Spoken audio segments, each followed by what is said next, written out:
That is why, you specialize. That is why you hone in on, more very niche of niche to figure out there's a lot more to the tiny details.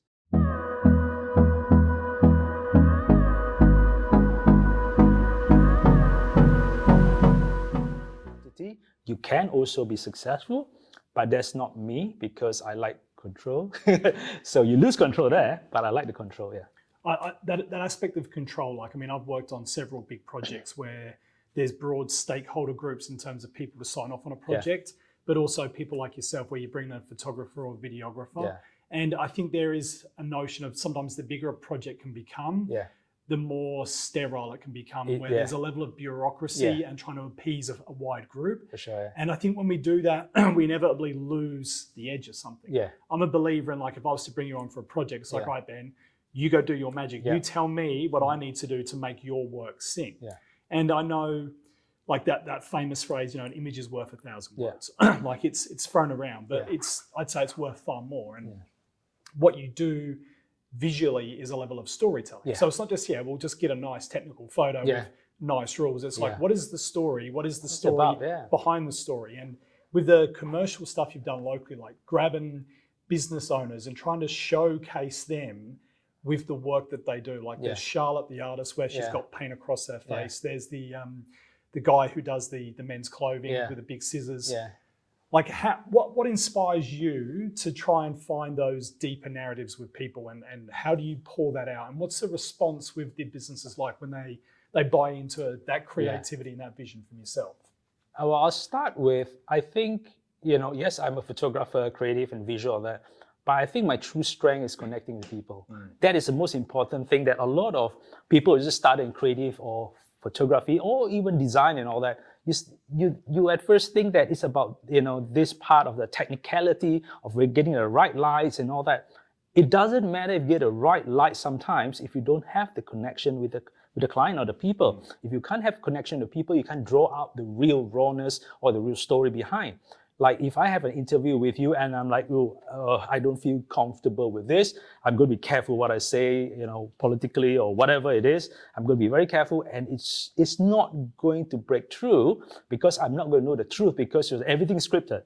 Yes. I don't want scripted. I want to know the real way you want to go. So the secret for me, besides how to connect, is to listen. You just take a step back, listen. Okay, then my other experience that I think I have good is I'm good at picking things up, but I can't pick things up if you don't start talking. Yep. So I go to get you talking, means I got to start listening. There's like a step by step in my mind that, okay, I need to listen, understand your problem. You can't go to the doctor before the doctor, before you share your pain. Oh, you need this, you need it. It's not going to work. It's sort of there that I was like, tell me about your problem. Tell me the pain. Tell me, okay, that I can't help you that, but what can help this is this angle here, and this probably could help you after the side effect would help you after. But I'm going to find out what is your strength, your role, your voice within. I think that is powerful. If I bring that story out, that could help. So it's not about a technicality. Yeah, you need to learn that along the way. You need that, but you need to connect, and then I need to pick out the points that I feel that is powerful. And then I work on that. So going back to how my process of getting there, and also because of my wedding background is very different from commercial or landscape and all that, where it slows down, which is good. Don't get me wrong, it's a different path. But my path is, I can have clients or wedding planners that get me and say, okay, this is a timeline. It's going to happen throughout the day. You got 2 hours for shoot, photos of bridal and all that. But guess what? On a day, Ben, the weather changed. You got 10 minutes. A lot of people are panicked, like, what the hell you do? So I just hold on to the roller coaster ride and hope for the best. But what I do is problem solving within seconds, because bride needs the confidence that you are okay. Now it's 10 minutes now, but I still want good photos. How do you do that? So I look around, I pick things up, I impromptu just work on what is thrown at you. So I learned that skill to apply in my thing, that there's a lot of times, sometimes I get to plan ahead, sometimes I don't. I get called in and said, okay, Ben, I need this tomorrow. Like, okay, you come in and you take what you think works, Yeah. So I go there and say, oh, I'm going to sort of wing it, but we experience. I'm like, okay, I'm going to do this. So I pick things really quickly. So that helped build up my sort of style and voice and all that as well. As much as I like plan most of the time, a lot of times I have planned, but we sort of get out from there due to lack of time or some celebrity status when they walk in, say, gee, I got 5 minutes now. So you don't have much time to work, but you, with your experience, you work on that. So to answer that question, I think, breaking down the walls, listen to clients, and then picking up what works, and then try to bring the element of, again, fun or this storytelling is most important to elevate my brand so clients know what they're expecting. And then when I shoot that, some clients will say, I didn't know you were going that way. I got a client who didn't know what I was doing. I was just referred, and they said, come and check out my work, and you do what you do. He's like, he don't even know what he needs. So I just went in there, do a lot of things, and the good review that I had through the referral person, he said, he didn't know photography was like that. The way I do things is so, the storytelling impact is so strong that I thought photos is just photo to look pretty. Yes, that could work, but what's the purpose of the photo? Is to sell your service, is to sell your story, is to show that you're passionate about what you do. It doesn't matter what you do, but what you do in your field. So if I can bring that out, people see the value. That's why they hire me for. Because sometimes a lot of people are in the box and they say, oh, just take some headshots of me, just take some photo of me doing in the construction site. But it's boring if there's no artistic vision behind that. So I need to work on that. So that is my angle behind it. And the storytelling element for me is very strong. Artistic, yes, I like to do that too. I do that most of the time. But I like to add on the extra sauce, which is the storytelling behind it. Sometimes it could be very clear. Sometimes it could be mysterious. Sometimes it could be occasionally triggering. It depends on the angle that I can play with, and I feel that it's safe to play, or I feel that it is beneficial to play. So there are clients that, oh, Ben, I like what you do, but we've been doing this for 40 years. Please stay the same. I do that too. But then after that, I try to push the fun. Like, you know what, we got extra 5 minutes. Can I play? Can I have fun? I mean, we're all here. Can we do that a lot? Most of the time they say yes. And I play, and they like that more because they don't know what to ask for because they have not experienced that. So to break down the barrier, I do what they want, then I do what I want if I have the time. Sometimes I don't have the time, but I always push for that because I'm passionate to do that, not to sell my images, because I feel there's so much more that I can give, and they wouldn't know what they need until I show them. Like a lot of people, like, certain groups that said, oh, can you recommend a good graphic designer? Then they give you a whole list of like, yeah, okay, not bad, but okay. Then if they are exposed to more, they say, I've seen this award-winning graphic designer from which country, and it's like, they're amazing. Then you look at the rest, it's like, nah, that's not what I want. But if you don't expose yourself to this, you wouldn't know what is out there. We live in a small city, Bunbury and all that. A lot of people I wouldn't say a lot, like, there are people here that are not exposed to the amazing, graphic designer or amazing videographer or cinematographer or even accountant or plumbing that does amazing job or mechanic that does certain thing, because you don't need to. But when you see what's out there, realize that, wow, there's so much to give back, to encourage people to open up their mind to see there's a lot more to what you do. Even a barista that makes coffee, it's like, oh, they just make coffee. Yeah. Do you know how much effort to get the right temperature, to get the right foam, to get the right art on it, to get the right saucer plate, the whole environment, the music in the background, the lighting, and everything is perfect. When you meet someone like in a certain cafe, you feel that, I don't know, it's just a good mood to just chill and let the guard down and just talk and be real. Yeah, be real. So, and that is where I guess, I hope I answered the question. I go really far away, but yeah. No, I think that idea of being real is I know for me in the last 2 or 3 years, what we've all experienced in different ways due to COVID. I mean, you've alluded before that you've pivoted somewhat during that as well.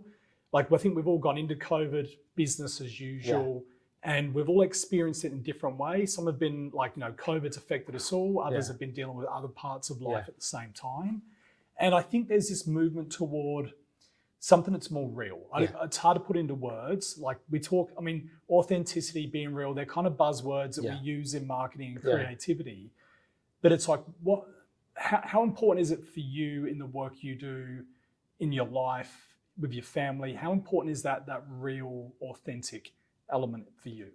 And how does it drive you in your life as well? Let me put this in a sort of slightly different perspective. It's not what's real for me, not just what's real for me. It is now you can only pretend so much. Yes. Like there's things in life that you can lie to one. Can you remember your lie? You can't because you move on. You can't do that. So to keep it real is being true to yourself, that you don't have to waste mental space to pretend who you're not, because you're like, I want to be like that. I want to be like person, but I wasn't built to be like that person. I can try, and that's what I did initially. Like most creatives, like you say, I want to be so I start shooting like a person. Then eventually it's like, maybe not, but I like the 10% from there, and I evolve. My voice slowly comes in more and more and build from there. That's a start, yes, but you got to move from there. So if you don't use your own voice, you keep following that, you will always be following. And not just always be following in terms of business.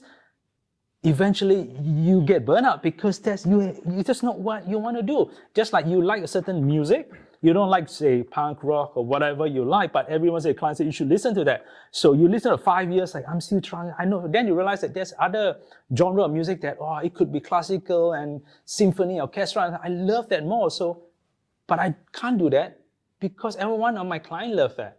But you can't go next level if you don't love that. So you've got to find that voice in you to figure that out, and that helps. That's why the voice is very important. It may take years to build or find that out, but you need to open the door or window to realize that there is something more in you, how your life is, how you progress for life, different background, different religion, different upbringing. All that builds you to something bigger, and no one can replicate that because you are who you are. So that sort of brings the strength of, again, going back to the voice and all that. So you're not really pretending to be someone else, I guess. I don't know how to phrase that, but yeah. No, man, I like that a lot. I know for me, in my early career, like we're similar age, I've been kicking around in my industry for a couple of decades or more now. But I know in those early days, you're very much like, all right, I'm going to emulate, I'm going to recreate this, I'm going to copy paste this. And it's very much trying to build almost that experience of diversity of work. And then from that collective experience and what we've been stimulated for is in, okay, what's my voice? Yeah. Because like these voices exist and it's cool that I can be like these guys, but I'm just trying to be like these guys. Yeah. It's about stepping in and becoming your own person. Yeah. As you've done that, do you feel like there's a certain level of empowerment, increased passion, and almost laser focused creativity that's cut like, have you seen that replicated in your journey as you become clearer in becoming you instead of trying to emulate what exists as well? It builds confidence. It builds the passion even more. And like I said, sometimes you think you know everything about one thing, and you start going microscopic and realize that, wait, there's so many bearings inside this bearing and all that. Whoa, it blows your mind. And then you start becoming like a scientist in a creative way, and then start digging deep. Like every small element and details matters if you can see that. But a lot of people don't see that. They just feel, when I walk into a place, I don't know, there's a certain element of this building that feels good, but I don't know what that is. But it's those creatives that create that feel that goes on every single details, like the soundproofing or the lightings, the ambience that you go to set, the music in the background, the echo, everything matters when you put it together. So that is sort of the, I hope I really went really far away. But that is the angle that I like to, to dabble more deeply into, because I realize that that is why, you specialize. That is why you hone in on, more very niche of niche to figure out there's a lot more to the tiny details